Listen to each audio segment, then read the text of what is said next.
ذی الحجہ کی 10 تاریخ تھی. آپ صلی اللہ علیہ وسلم نے چاشت کے وقت ایک خطبہ ارشاد فرمایا.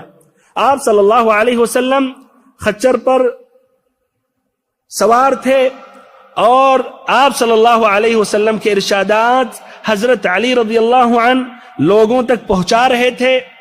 اور ایسے ہی کچھ صحابہ کرام بیٹھے تھے, کچھ صحابہ کرام کھڑے ہوئے تھے, اور کل کی جو باتیں تھیں اس لیے بہت مہم تھی, تو ان باتوں میں سے بہت سی باتیں آپ صلی اللہ علیہ وسلم نے دہرائیں.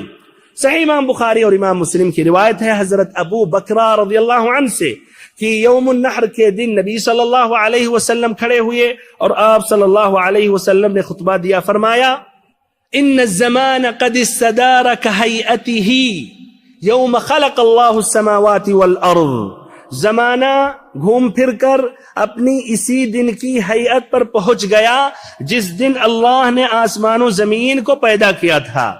اس کا معنی مطلب کیا؟ گھوم پھر کر اپنے اسی دن کی حیعت پر پہنچ گیا. اس لیے کفار مکہ یا مشرکین عرب یہ جو مہینے ہوتے تھے اس میں چینج کرتے رہتے تھے, آگے پیچھے کرتے رہتے. محرم کو کبھی آگے کر دیے, سفر کو مقدم کر دیے, کبھی اور کچھ کر دیے.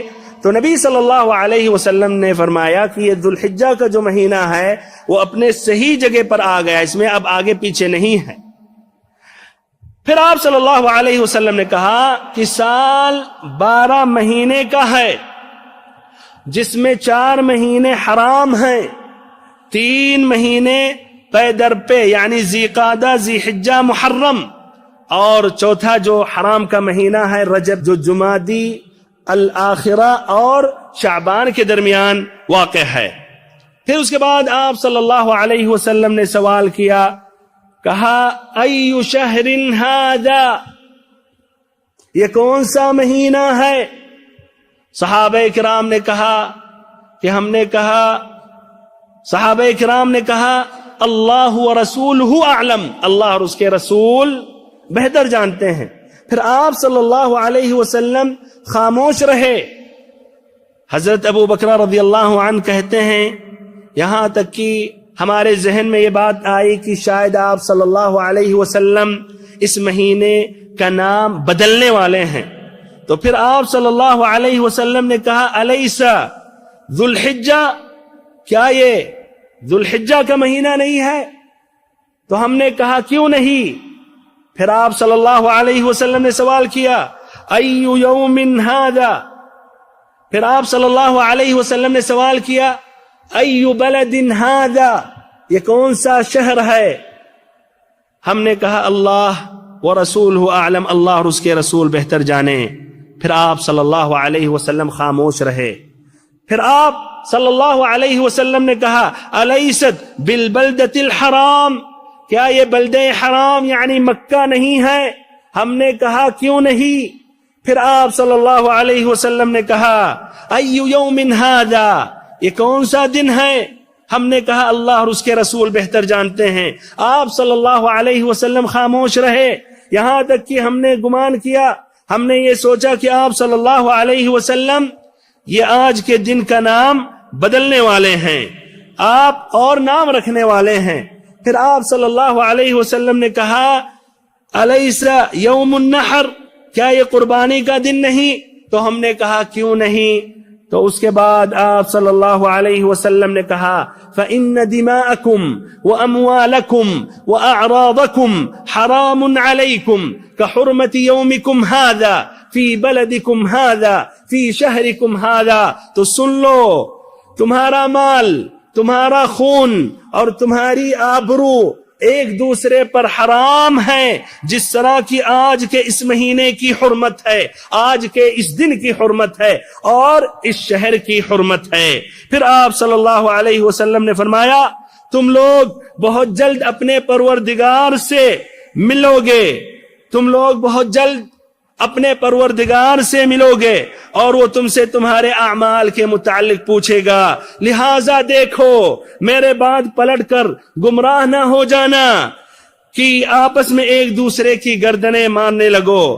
پھر آپ نے کہا الا هل بلغت, پھر آپ نے کہا الا هل بلغت, بتاؤ کیا میں نے تبلیغ کر دی ہے؟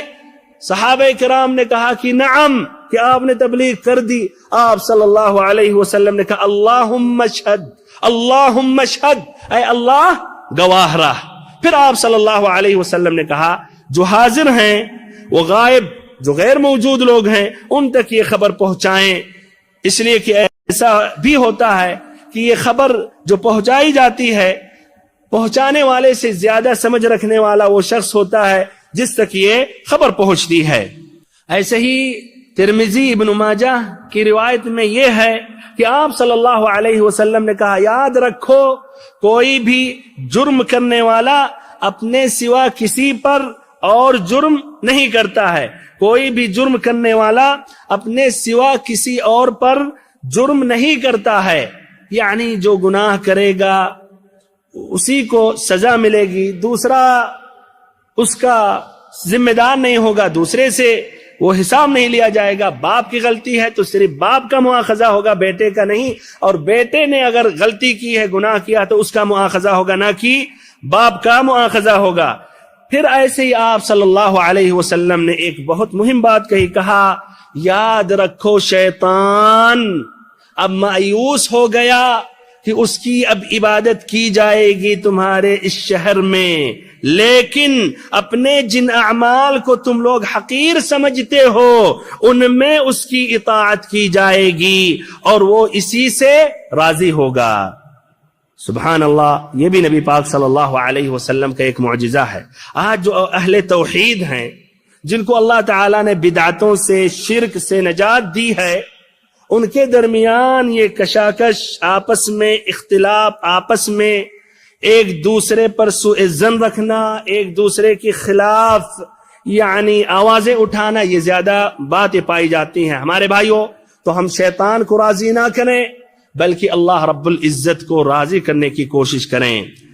ہمارے بھائیوں اور محترم ساتھیوں، ایام التشریق میں پھر یعنی 11-12 ذی الحجہ نبی پاک صلی اللہ علیہ وسلم منی ہی میں تشریف اور منی ہی میں آپ نے قیام کیا اور وہیں آپ صلی اللہ علیہ وسلم ٹھہرے رہے۔ اس درمیان مناسک حج پورا کرتے رہے، اللہ تعالیٰ کا ذکر کرتے رہے، لوگوں کو شریعت کے احکام بھی سکھاتے رہے، اور ایسے ہی حج کا خصوصاً آپ صلی اللہ علیہ وسلم سکھاتے رہے۔ اور مسلم کی روایت ہے، اسی طویل حدیث جو جابر رضی اللہ عنہ سے مروی ہے، آپ صلی اللہ علیہ وسلم یہ کہا کرتے تھے لِتَأْخُذُوا مَنَاسِكَكُمْ فَإِنِّي لَا أَدْرِي لَعَلِّي لَا أَحُجُّ بَعْدَ حَجَّتِي هَذِهِ، کہ تم لوگ ہم سے حج کے مناسک سیکھ لو، مجھے نہیں معلوم غالباً اس حج کے بعد دوسرا حج نہ ہی کر سکوں گا، غالباً اس حج کے بعد دوسرا حج نہ کر سکوں گا۔ ایسے ہی آپ صلی اللہ علیہ وسلم ملت ابراہیمی کے سنن ہدی بھی قائم کر رہے تھے، ملت ابراہیمی کے سنن ہدی قائم کر رہے تھے، اور شرک کے نشانات اور ایسے ہی شرک کے آثار جو باقی تھے اس کا صفایا کر رہے تھے۔ آپ صلی اللہ علیہ وسلم نے جس طرح قربانی کے دن ایک خطبہ ارشاد فرمایا اور اس سے پہلے عرفہ کے دن ایک جامع خطبہ ارشاد فرمایا، تو ایسے ہی ایام التشریق کے دوسرے دن یعنی 12 ذی الحجہ کو بھی آپ نے خطبہ ارشاد فرمایا، اور خطبہ ارشاد فرمانے سے پہلے قرآن مجید کی آخری سورت نازل ہوئی، نزلت فی اوسط ایام التشریق قبل الخطبہ، کی ایام التشریق کی درمیانی دن میں یہ سورت نازل ہوئی خطبہ سے پہلے، جس طرح بزار اور بیہقی کی روایت ہے۔ اور سابقہ درس میں ہم نے کہا تھا یہ فتح مکہ سے پہلے یہ سورت نازل ہوئی تھی، یہ ایک قول ہے، لیکن زیادہ صحیح یہ قول ہے کہ یہ 12 ذی الحجہ کو نازل ہوئی خطبہ سے پہلے، اور یہ قرآن مجید کی آخری سورت ہے۔ اس طرح پھر آپ صلی اللہ علیہ وسلم ایام التشریق پورا منی میں ٹھہرے رہے۔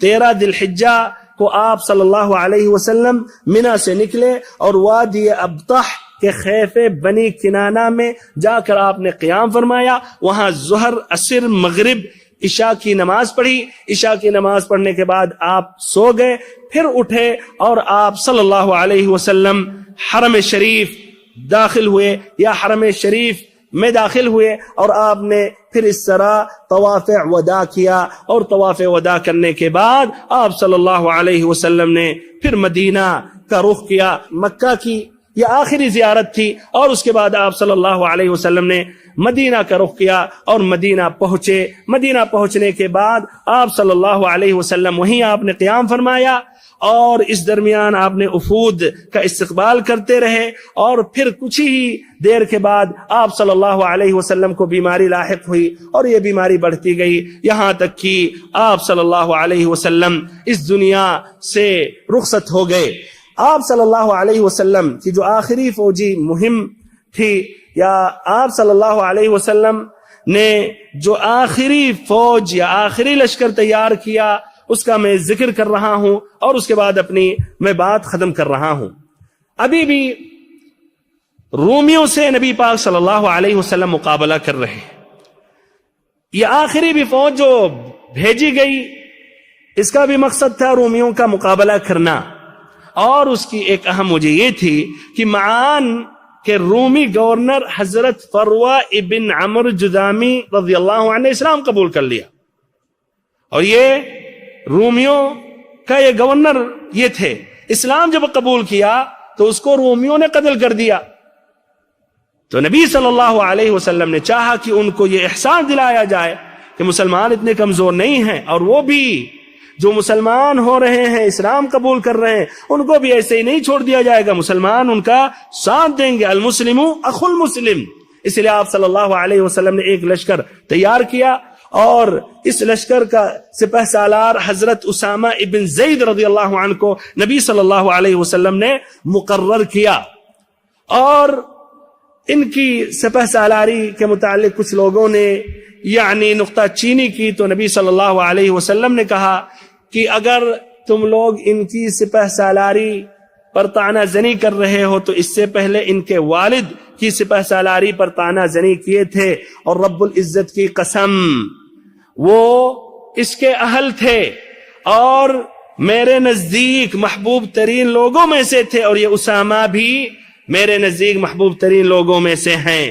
یہ لشکر مدینہ سے باہر نکلا، 3 میل دور مقام جرف میں ٹھہرا، لیکن خبر پہنچی کہ نبی صلی اللہ علیہ وسلم بیمار ہو گئے، اور یہ تشویشناک خبر کی وجہ سے یہ لشکر نے پھر فیصلہ نہیں کیا کہ آگے بڑھیں، بلکہ اس نے انتظار کیا یہاں تک کہ نبی صلی اللہ علیہ وسلم کا انتقال ہو گیا۔ اور سبحان اللہ، جب ابو بکر رضی اللہ عنہ خلیفہ بنے تو انہوں نے جو سب سے پہلا قدم اٹھایا یا ان کا پہلا عمل خلافت کے بعد یہی تھا، نبی صلی اللہ علیہ وسلم کے اس ارادے کی تکمیل کرنا، اور انہوں نے اسامہ ابن زید رضی اللہ عنہ کہ اس لشکر کو روانہ فرمایا، جبکہ اور صحابہ کرام نے کہا وقت مناسب نہیں ہے، لیکن انہوں نے کہا نبی پاک صلی اللہ علیہ وسلم کا آخری فیصلہ تھا اور ان کا ارادہ تھا، اسی لیے میں وہ تکمیل کر کے رہوں گا۔